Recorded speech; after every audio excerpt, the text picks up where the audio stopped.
Open Your Door, Please, by David Edsall. The book is narrated here for your enjoyment. I'm presenting Chapter 7 in this segment. At the beginning of each week, I will present one additional chapter. There are a total of 10 chapters. Of course, if you would like, you can always order the printed book from any of these booksellers. Open Your Door, Please examines the ways in which God presents His goodwill to us. God provides us with His love and with the tools to succeed. As author David Edsall notes, we cannot use these tools if we are not open to them. We cannot let God in if we do not open the door to Him. Open Your Door, Please explores the ways in which God has guided the author and presented him with opportunities and tools throughout his life. He willingly treats his own life and personal history as a case study, examining the choices we can make and the differences that can be had if we will allow God to point us in the direction of His choosing.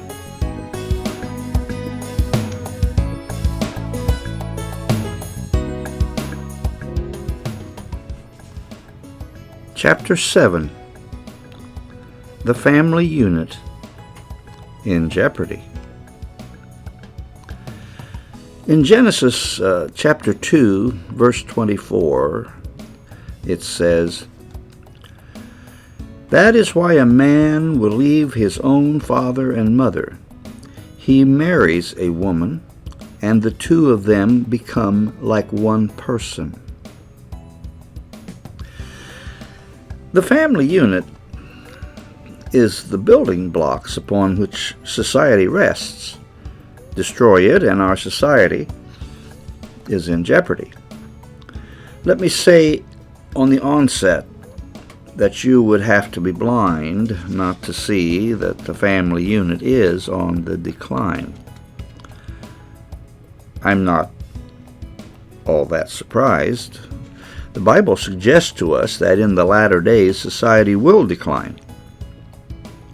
Satan is having a field day. What is a family unit? A family unit is a man committed to his wife, a wife committed to her husband, children that the husband and wife are committed to for life. In previous chapters, we have talked about how we should treat other people and how to affect the best relationships with the people around us. Where is it more important than in our own homes? This is essential to having an open door to God. God hates divorce. He doesn't forbid it in certain circumstances, but He will work hard with you to keep it from being necessary. There is a lot you can do to help God help you to have a successful marriage. Marriages obviously have a better chance if they are entered into properly from the very beginning. Even if that is not the case, salvaging a rocky marriage is still possible, even probable. I'll talk about the ways in this chapter. First, let's list some of the points that would start a marriage most perfectly. Well, being born into a family committed to each other and to God. Asking God to help you find the person He planned for you. Refrain from premarital sex. This may be more important than it seems. You see, when God created us, He hardwired certain things to happen at certain times. When we have sex with someone, we two become one flesh. That one flesh is extremely helpful in being able to commit to a lifetime marriage. I believe when you have multiple partners, you are confusing the flesh. This is borne out in 1 Corinthians chapter 6, verse 16, when Paul says, "Even a man with a prostitute becomes one flesh with her." The act of sex is a manifestation of one flesh, physically. Be committed to spending your whole life together, for as long as you both shall live. The word is committed. It doesn't mean for as long as we are in love. It doesn't mean as long as we have good health. It doesn't mean as long as I don't find somebody I love more. It means just what it says. You must be ready to work at it. You must let God help you. It may not always be great during the course of your life, but it will be great in the end, and your children will make you proud. Husband, be the head of the household. Work at being the best head of the household ever. Wives, help and support your husbands. Work at being the best helpmate ever. Husbands, don't get the idea that you are the boss. You are not a dictator. Your role is extremely important in making the wife's role possible. Your leadership simply means influence. A biblically based husband should influence his family. Husbands should not demand. They should not rule over their wives. Instead, husbands should influence their wives and families in accordance with Bible teachings. You should exemplify, with your voice and your actions, attributes that bring glory to God and value to your spouse and family. A proper head of the household can be recognized by the fruits of his leadership. The biblically based husband will have a strong, confident, spiritually mature wife and family. My wife and I always appear to the children to be of like mind. If we had a disagreement, we would resolve it where the children could not hear. My daughter once caught her mother and me in an argument. She was already an adult. She said later she was sure we would be divorced because she had never heard us do that before. We were not perfect, but we worked at it. We needed lots of help from God, and we got it. I can truly say that I know God put us together and worked in us to keep us together. I believe that one of the strongest words is the word approval. Everyone wants to be approved. I have learned to walk around appearing to approve everyone I meet. The response I get, even from people I've never met before, is nothing short of phenomenal. Added to approving those I meet, I have developed the ability to be a good listener. I frequent a certain restaurant quite often. Usually I eat late enough that the restaurant closes before I'm finished. It is quite normal for waiters and waitresses to come and sit at my table after they clock out, just to talk. Sometimes they appear annoyed when they have to share my attention with others. Recently, I was in Southeast Asia. I was tired of the same restaurant food at the hotel I was staying at, so I ventured out and found another hotel not far away. I saw that they would have a live band in a little while. I requested a table where I could see the musicians and they could see me. From the beginning of their first set, I smiled at them, nodded my head in approval of each song they sang. I often gave a thumbs up and a big smile.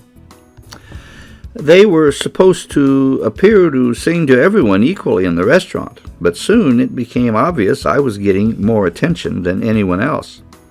At the end of the first set, the lead singer approached a few tables to thank them for coming. Then she got to my table. She thanked me for being there and asked me where I was from. By the time I explained that I came from just south of Chicago, she was sitting down at my table. The head of the band had to come and get her for the next set. She sat at my table between each set all evening. She told me where she came from. She told me of her husband and 2 children. She told me all about the things she had against the band she was singing with. She told me little secrets about her professional life. All I did was sit at a table, eating my dinner and nodding approval. And finally, being a good listener. Don't ever underestimate the power of approving someone else. Be sure to remember to be a good listener and continue approving. Husbands, approve your wives every day. Wives, approve your husbands every day. Parents, approve your children every day. Everybody, be a good listener. When you do speak, be sure to engage your brain before you engage your mouth. If you have to disagree with someone, then learn to do it with approval for them, even though you have to disapprove of this one thing. Remember that words are very powerful. Most couples hope to have a long marriage at the beginning, but it is words that contribute so greatly to the destruction of the marriage. Arguing is different from a respectful discussion. You can disagree and work out a compromise without arguing. When you argue, you are really just trying to shove your opinion down someone else's throat. You don't care about what they think as much as you care about what you think and your ability to change what they think. Wrong. Allow the other person their opinion and approve them for it. If you ever do that again, I'm out of here. Listen to me. I'm telling you how it is. Why can't you put your stuff away? All I do is pick up after you. Why can't you get up for the baby once in a while? I need my sleep too. If you don't do this, I'm leaving. Don't ever let words like these fly through the air. Marriage is a commitment, not a feeling. If you catch yourself saying something negative, be sure and quickly say at least 2 things positive. You never turn out the lights when you leave the room. It's all right. I still love you. I'm happy to turn them out for you. Remember, when you talk about the good, you draw out the good. When you show approval, you will draw out approval. When you talk about the negative, that is what you are going to get in return. We must be wise in our dealings with each other. We must always be on guard that we don't start even the slightest thing that would accelerate into a negative situation. We can also help others, especially our mates, when we mess up and become a bit negative. Why do you keep doing that when you know I hate it? He said to her. I'm sorry, honey. You know I love you so much. I'll try to do better.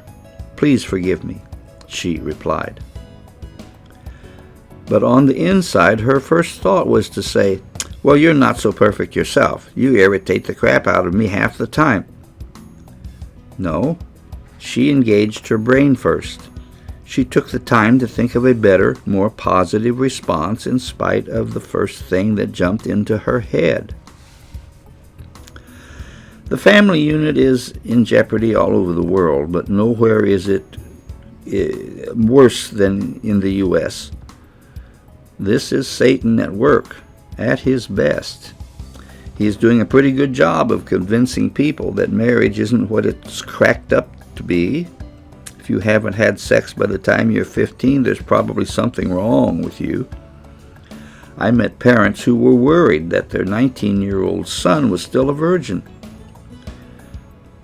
Let's live together for a while first to see how good we are together. After all, you wouldn't buy a pair of shoes without trying them on first.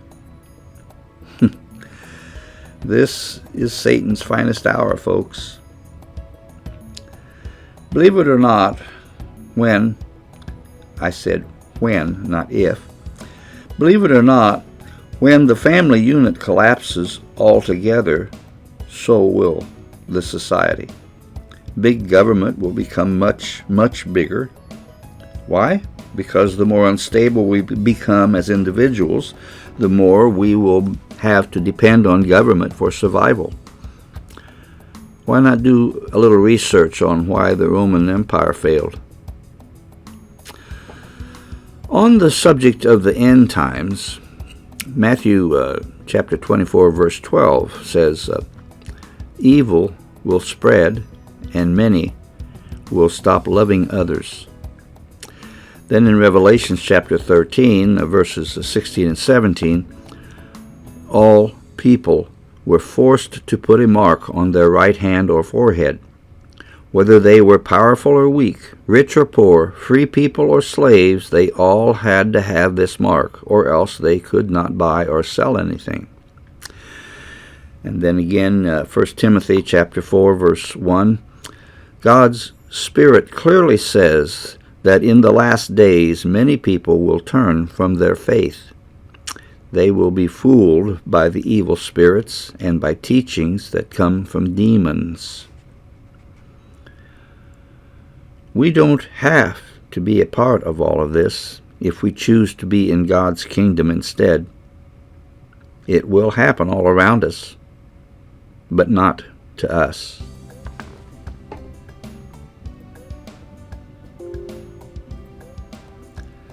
Chapter 8. The Golden Rule. To be continued at the beginning of next month. God bless you, my friends.